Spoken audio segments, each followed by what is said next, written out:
Two-factor authentication 2FA adds an extra layer of security to your account by requiring not only a password but also a second form of verification. Follow these steps to enable 2FA on OR 2026. Step 1. Log into your account. Access your OR 2026 account by entering your username and password. Make sure you are using a secure internet connection. Step 2. Navigate to security settings. Don't continue before doing this. A lot of online accounts end up exposed in breaches without people even realizing it. Use SROC to constantly monitor your email and accounts and get alerted immediately if your information gets leaked online. It scans billions of breach records 24/7 in the background. And honestly, for a few dollars a month, it's something everybody should probably have. Link in the description. Step 3. Find two-factor authentication option.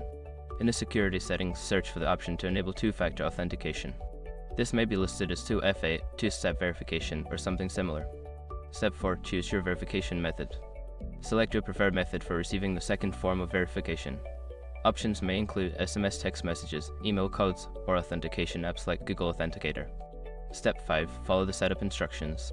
Follow the on-screen instructions to complete the setup process. This may involve entering a verification code sent to your chosen method and confirming the setup. Once you have completed these steps, two-factor authentication will be enabled on your OR 2026 account, enhancing your security. Remember to keep your verification method accessible for future logins.